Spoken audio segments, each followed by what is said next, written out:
Interpretação. Examinemos por um momento o mundo pré-revolucionário na França pelos olhos do rei Luís XVI. Muito do que ele viu parecia ser a mesma realidade que os reis anteriores haviam observado. O rei ainda era considerado o governante absoluto da França, escolhido por Deus para liderar a nação. As várias classes e estados na França se mantinham bem estáveis. As distinções entre a nobreza, o clero e o resto do povo francês eram ainda majoritariamente respeitadas. Os plebeus gozavam da relativa prosperidade que o próprio Luís herdara do avô. Sim, existiam problemas financeiros, mas mesmo o grande Luís XIV enfrentará essas crises, e elas haviam passado. Versalhes ainda era a joia cintilante da Europa, o centro do mundo civilizado. A amada rainha de Luís, Maria Antonieta, dava as festas mais espetaculares, que eram a inveja de todos os aristocratas europeus. O próprio Luís não possuía interesse nesses divertimentos, mas tinha as suas festas de caça e outros passatempos bem corriqueiros pelos quais era obcecado. A vida no palácio era bastante doce e relativamente tranquila. O mais importante para Luís era que a glória e majestade da França, encarnadas nas cerimônias e símbolos visuais, ainda carregassem o mesmo peso que tinham no passado. Quem não se impressionava com os esplendores de Versalhes, ou com os rituais da Igreja Católica? Ele era o governante de uma grande nação, e não existia nenhum motivo para crer que a monarquia não continuaria por muitos séculos, como já durará. Sob a superfície do que ele enxergava, porém, havia sinais preocupantes de descontentamento. Começando durante o reino de Luís XV, escritores como Voltaire e Diderot começaram a ridicularizar a Igreja e a monarquia por todas as suas crenças retrógradas e supersticiosas.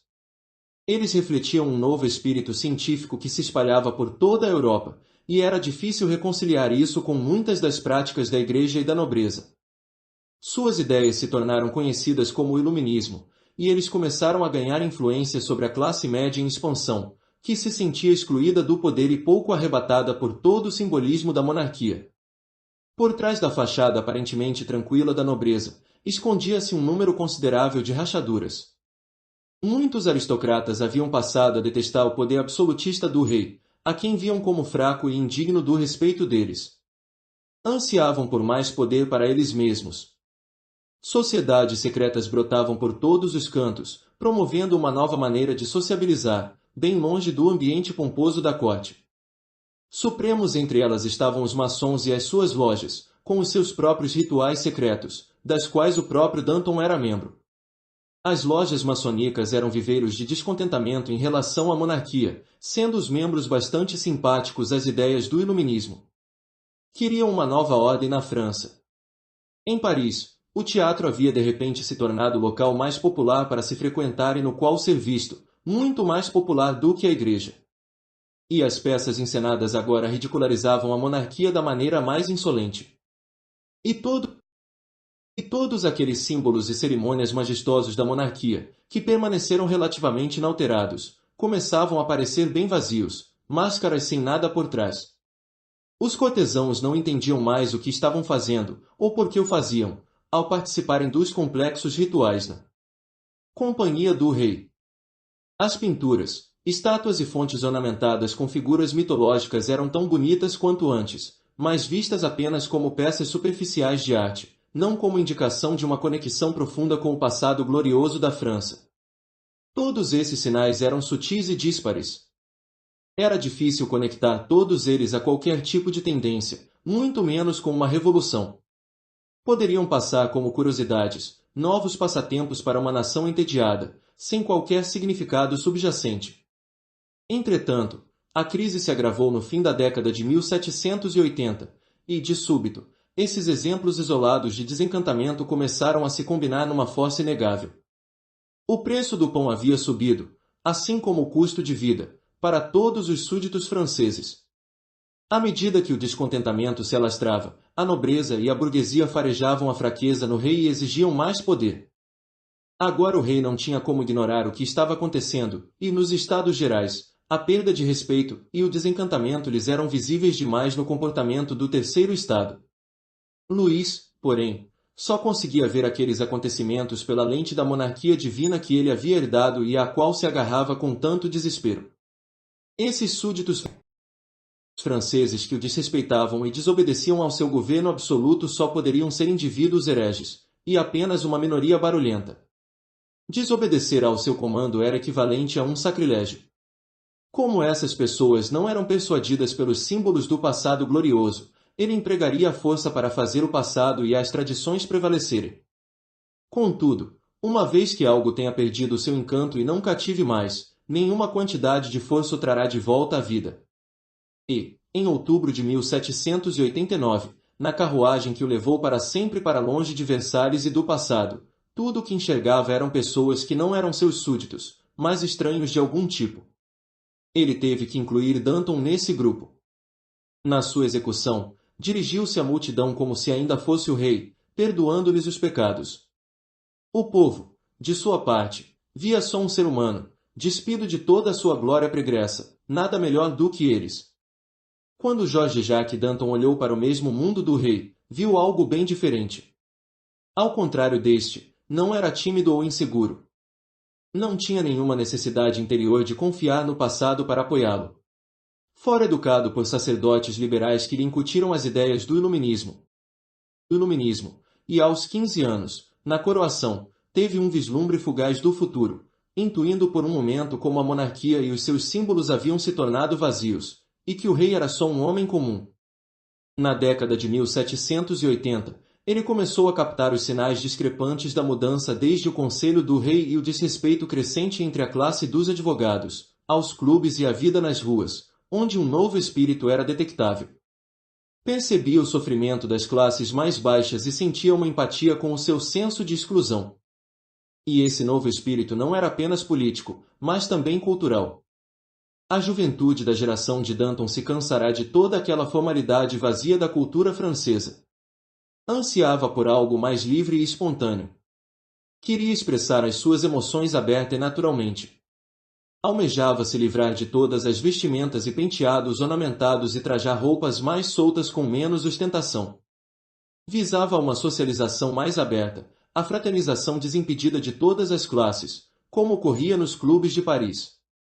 Poderíamos chamar esse movimento cultural de a primeira explosão real do romantismo, valorizando emoções e sensações acima do intelecto e das formalidades.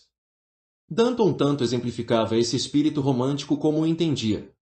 Era um homem franco quanto aos seus sentimentos e cujos discursos davam a sensação de uma efusão espontânea de ideias e emoções. O desenterramento da esposa foi como algo tirado da literatura romântica, uma expressão de emoção que teria sido inimaginável uns 10 anos antes. Esse seu lado era o que permitia ao público se identificar e se comover com ele. De uma maneira que o tornou bem único, Danton foi capaz de conectar antes de todos o significado por trás daqueles sinais e prever a revolução em massa que se aproximava. Um ávido nadador, ele comparava tudo isso à maré num rio. Nada na vida humana é estático. Há sempre descontentamento sob a superfície, e sede de mudanças. Às vezes isso é bem sutil, e o rio parece plácido, mas ainda se move. Outras vezes, é como uma onda, uma maré crescente que ninguém, nem mesmo um rei com poder absoluto, é capaz de conter. Para onde essa maré estava carregando os franceses? Aquela era a pergunta crucial. Para Danton, logo se tornou evidente que ela seguia em direção à formação de uma república. A monarquia era agora só uma fachada. O seu espetáculo de majestade não impressionava mais as massas. Estas agora sabiam que as ações do rei só cuidavam de deter o poder, viam a aristocracia como um bando de ladrões, trabalhando pouco e sugando a riqueza da França. Com tamanho desencantamento, não havia como voltar atrás, nenhum meio-termo, nenhuma monarquia constitucional. Como parte da sua perspicácia e sensibilidade, incomuns ao espírito dos tempos, Danton entendeu, antes de qualquer um dos outros líderes revolucionários, que o terror que ele desencadeara fora um erro e que era hora de encerrá-lo. Esse é o único exemplo em que o seu senso de momento foi inexato, considerando que ele apostou nessa instituição pelo menos muitos meses antes do público, dando aos inimigos e rivais uma abertura para que se livrassem dele.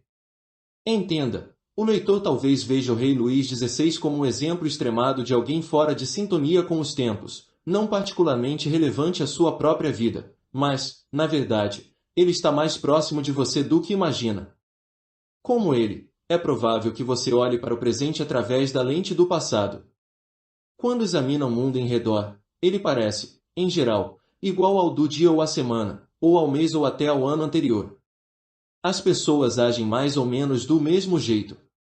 As instituições que detêm o poder permanecem estáticas e não irão a lugar nenhum. A maneira como os indivíduos pensam não mudou muito, as convenções que governam o comportamento no seu campo são seguidas fielmente. Sim, talvez existam alguns estilos e tendências novos na cultura, mas não são fatores fundamentais ou sinais de uma mudança profunda. Apaziguado por essas aparências, você imagina que a vida apenas prossegue como sempre o fez.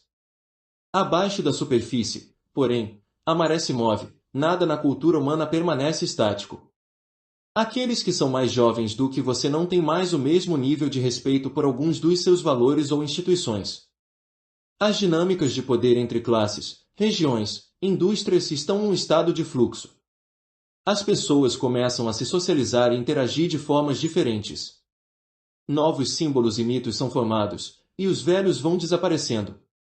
Todas essas coisas podem parecer bem desconectadas até que haja uma crise ou conflito, e o ser humano precise confrontar o que antes parecia invisível ou isolado, na forma de algum tipo de revolução ou demanda por mudanças. Quando isso ocorre, alguns se sentirão, como o rei, bastante desconfortáveis e se apegarão com ainda mais fervor ao passado. Vão se unir para tentar conter a maré que avança, uma tarefa fútil. Os líderes se sentirão ameaçados e se prenderão ainda mais às suas ideias convencionais. Outros serão levados pela correnteza sem entender bem para onde ela leva ou por que tudo está mudando. O que você precisa é do poder que Danton possuía para fazer sentido de tudo aquilo e agir da forma apropriada. E esse poder é uma função da visão, de examinar os acontecimentos a partir de um ângulo diferente, emoldurados de maneira nova. Ignore as interpretações convencionais que os outros sem dúvida oferecerão ao enfrentar as mudanças. Deixe de lado os hábitos mentais e as formas antigas de observar o mundo, pois podem lhe turvar a visão. Contém a tendência a moralizar e a julgar o que está acontecendo. Apenas veja como as coisas são. Examine as subcorrentes de descontentamento e desarmonia em relação ao status quo, que estão sempre sob a superfície. Observe as conexões e os pontos em comum entre todos esses sinais. Aos poucos, o fluxo, a maré em si, entra em foco, indicando um curso, uma direção que está oculta para tantos outros. Não pense nisso como algum exercício intelectual. Os intelectuais são muitas vezes os últimos a discernirem de fato o espírito dos tempos, pois estão ancorados demais em teorias e estruturas convencionais. Antes de tudo, você deve ser capaz de sentir a mudança no ânimo coletivo, perceber o modo como os outros estão divergindo do passado. Uma vez que tenha sentido esse espírito, poderá começar a analisar o que está por trás dele. Por que as pessoas estão insatisfeitas, e o que desejam de fato? Por que estão gravitando em direção a esses novos estilos? Examine esses ídolos do passado que já não exercem um encantamento, que parecem ridículos, que são o alvo de zombaria, em especial entre os jovens. Eles são como a carruagem de Luís. Quando detectar o suficiente dessa desilusão, você terá certeza de que algo forte chegou à crista da onda. Uma vez que tiver uma noção suficiente do que está acontecendo de fato, seja ousado na maneira de reagir, dando voz ao que as pessoas estão sentindo, mas que não entendem. Tenha cuidado para não avançar demais e ser mal compreendido. Sempre alerta, sempre deixando de lado as suas interpretações anteriores, você será capaz de aproveitar as oportunidades num momento em que outros ainda nem começaram a detectá-las. Pense em si mesmo como um inimigo do status quo, cujos proponentes, por sua vez, o veem como alguém perigoso. Encare essa tarefa como absolutamente necessária para a revitalização do espírito humano e da cultura geral, e aprenda tudo o que puder. A nossa era é um momento de nascimento, e um período de transição. O espírito do homem foi quebrado com a antiga ordem das coisas, e com as antigas maneiras de se pensar, e cabe à mente deixar que tudo isso afunde para as profundezas do passado e iniciar a sua própria transformação. A frivolidade e o tédio que perturbam a ordem estabelecida, o pressentimento vago de algo desconhecido, esses são os arautos da mudança que se aproxima. Item G. W. F. Hegel. Chaves para a natureza humana.